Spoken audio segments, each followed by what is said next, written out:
Merhaba, iyi günler, iyi haftalar. Pazar günü Ankara'da HDP'nin kongresi, 3. olan kongresi oldu. Şaşırtıcı hiçbir şey olmadı. Zaten eş başkanların kim olacağı belliydi. Pervin Buldan ve Sezai Temelli. Ee, Parti meclisinde, 100 kişilik parti meclisinde giren isimler var, çıkan isimler var ama onların da çok önemli olduğu söylenemez. Çok ciddi bir değişim olduğu söylenemez. Verilen mesajlar belli ve de sürpriz olmayan bir diğer husus tabii ki Türkiye'de merkez medyasının bu kongreyi görmemesi, görmek istememesi, hiçbir televizyon kanalının vermemesi, muhabir bile yollamaması, canlı yayın aracı yollamaması ki Türkiye'nin 3. büyük partisi kongre yapıyor. Her halükarda haber değeri var, aldığı oy belli, taraftarları var, seçmeni var. Onlar merak ediyorlar ancak buna medya yer vermedi. Neden vermediği de çok belli.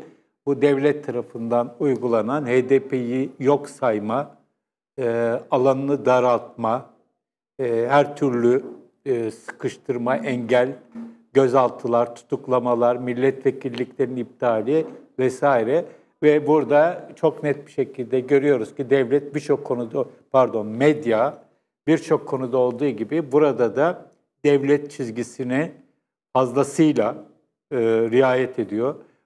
Yine pazar günü Milliyetçi Hareket Partisi'nin çok tali bir toplantısını ise bazı haber kanallarının verdiğini biliyoruz. HDP'nin kongresini vermedi. Buna rağmen bir de bu arada tabii unutmayalım kongrede diğer kongrelerde olmayan mesela çantayla girmek yasak, laptop sokmak yasak gibi bir yığın güvenlik önlemi gerekçesiyle yapılan uygulamalar var. Buna rağmen çok sayıda insanın kongreye gittiğini gördük. Kongrede belli bir coşkunun muhafaza edildiğini gördük. Özellikle Selahattin Demirtaş'ın adının geçtiği anlardan itibaren kongre salonunda çok büyük coşku olduğunu gördük. Burada ne yapılmak isteniyor? Yok sayılmak isteniyor. Bu parti varken yok görülmek isteniyor. Şu aşamada partinin kapatılması vesaire gibi bir şey söz konusu değil. Ki geçmişte bu HDP ve HDP'nin öncesindeki partilerin birçoğunun kaderi Anayasa Mahkemesi tarafından kapatılmak olmuştu. Şu anda böyle bir şey yok ama parti varken kapalı muamelesi yapılmak isteniyor ve burada bayağı bir mutabakat oluşmuş durumda. Peki bu bir işe yarıyor mu? Yayının başlığını HDP realitesi koymam da zaten bunun bir işe yaramadığını vurgulamak için böyle bir realite var. Ne kadar engellenirse engellensin, devlet ne kadar yok saymaya çalışırsa çalışsın, devletin çizgisinde hareket eden kesimler ne kadar yok saymaya çalışırsa çalışsın ve HDP'nin kendisi, HDP'nin yöneticileri, milletvekilleri ne kadar bu partinin, bu hareketin önünü kesmek için, bilerek değil tabii ama istemeyerek de olsa yaptıkları hatalarla ki özellikle Haziran seçiminden bu yana bunların çok sık yapıldığını biliyoruz. Ne kadar yapmaya çalışırlarsa çalışsınlar, engellemeye çalışırsa baltalasalar da bu realite var.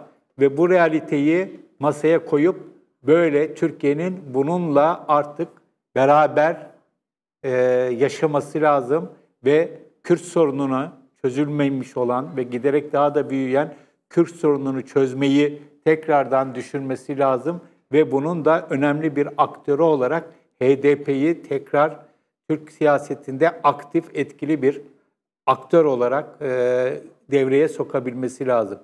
91 yılında bundan 27 yıl önce Süleyman Demirel'in Doğru Yol Partisi'nin genel başkanıydı o zaman muhalefette. Kürt realitesini tanımak diye bir çıkışı olmuştu.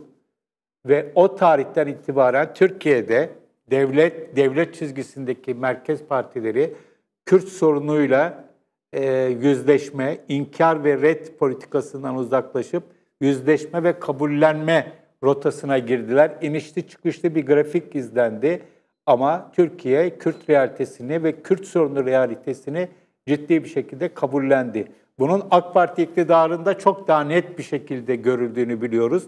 Hatta AK Parti yöneticileri ki Erdoğan, Recep Tayyip Erdoğan başta olmak üzere özellikle başbakanlığı dönemlerinde red ve inkar politikalarından vazgeçmek gerektiğini bu ifadelerle söyleyerek bu sorunu çözme yolunda birçok adım attılar. Ancak belli bir aşamadan sonra çözemeyeceklerini düşünerek ya da çözmekten vazgeçerek artık farklı versiyonları var bu olayın, değerlendirmeleri var. Bir aşamadan sonra AK Parti iktidarı ve Erdoğan bu olayın artık bu şekilde müzakerelerle çözülmesi çizgisinden ayrıldı ve bugün zaten MHP ile kurulan işbirliğiyle de görüyoruz ki artık böyle bir arayış kesinlikle yok. Ama bunun hiçbir işe yaramayacağını, bunun en fazla sorunları erteleyeceğini ve sorunun ertelenmesinin sorunun çözümünü daha da zorlaştıracağını kesinlikle söyleyebiliriz. Ve bu anlamda pazar günkü HDP kongresi bütün eksiklerine rağmen, zayıflıklarına rağmen, eş genel başkanların daha düşük profilli isimler olmasına rağmen bu realitenin varlığını bize bir kere daha görmek istenmese bile gösterdi. Bu sürdürülebilir bir politika değil. Şöyle bir husus var, bu aslında sadece Türkiye için geçerli değil. Irak'ta, İran'da ve bir anlamda Suriye'de de Kürtler için söylenebilecek bir husus belki de. O da şu, Kürt hareketleri, siyasi hareketleri, değişik yerlerdeki değişik hareketler tam anlamıyla bir başarıya ulaşamayabiliyorlar. En son Irak'ta, Irak Kürdistan'ında gördüğümüz bağımsız devlet referandumunun sonuçlarına rağmen hayata geçirilememiş olması bunun bir açık bir göstergesidir. Türkiye'de yaşananlar bunun çok net bir göstergesi. Ama kazanamıyorlar belki, istediklerine ulaşamıyorlar belki ama kayıp da etmiyorlar. Böyle bir realite var. Bu bölgemizdeki Kürt sorununu belki de en iyi özetleyecek olan olay bu. Kaybetmiyorlar ama kazanamıyorlar. Ama belli bir aşamadan sonra ki Türkiye bir ara bunu yakalar gibi olmuştu çözüm süreçlerinde. Eğer bulundukları devletlerin içerisinde, ulus devletlerin içerisinde her tarafın kazanabileceği senaryolar hayata geçirilebilirse, çözüm formülleri hayata geçirilebilirse o zaman bu sorunların çözülme imkanı var. Yani sadece bir tarafın kazanacağı ve diğerlerinin kabul etmediği bir kazanç söz konusu olamıyor. Ama bir taraftan da ulus devlet merkezlerinin Kürtlere dayatmak istediği formüller de Kürtler tarafından kabul edilmiyor. Bunun bir formülünün bulunması gerekiyor. Türkiye'nin bu konuda öncülük etme potansiyeli var ki daha önce yaşadığımız süreçler bunun pekala olabileceğini bize gösterdi. Olmadı, o ayrı. Herkesin hatası vardı. Şunun şu kadar, bunun bu kadar tartışmaları bir yerden sonra çok anlamlı olmayabilir. Ama pazar günü gördüğümüz HDP realitesi bize bir kere daha bu hareketin yenilmesinin şu ya da bu şekilde, şu ya da bu yöntemle mümkün olmadığı gerçeğini bir kere daha gösterdi. Ve dolayısıyla tekrardan bunu Kürtlerin, Türkiye'de Kürt hareketinin ve Kürtlerin taleplerinin Türkiye'deki yasal siyaset zeminine etkili bir şekilde çekilebilmesinin yolları üzerinde düşünmemiz lazım. Aksi takdirde çok geç olacaktır ve zaten yeterince zaman kaybettik. Tabii bu olayın Suriye ile Irak'la ilgili boyutları çok ciddi bir şekilde var. Suriye meselesi her şeyin önüne geçmiş durumda. Yürümekte olan bir Afrin harekatı var. Ama bütün bunlara rağmen Türkiye eğer kendi Kürt sorununu çözebilme rotasına tekrardan oturabilirse Suriye'deki gerginliklerin de bu ölçüde yaşanmayacağını kabul etmek gerekiyor.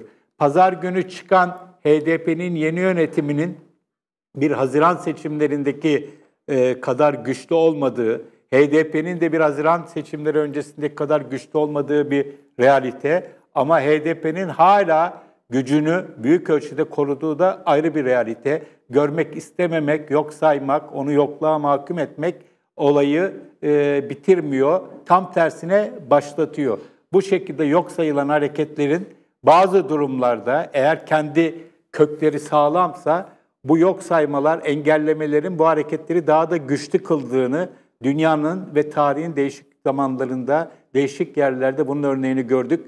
Türkiye'de bunun zaten örneklerinin çok ciddi bir şekilde yaşandığı bir ülke. Dolayısıyla pazar günkü HDP realitesinin her ne kadar medyamız görmek istemese de altını ısrarla çizmek lazım. Böyle bir parti var, böyle bir parti güçlü. Bu partinin Türkiye'de yasal siyasetin içerisine aktif bir şekilde, yapıcı bir şekilde katılmasının yollarını tüm Türkiye'deki diğer siyasi partiler, tüm ilgili kurumlar ve tabii ki medya bulmak zorunda diyorum ve sözlerimi burada noktalıyorum. Evet, söyleyeceklerim bu kadar. İyi günler.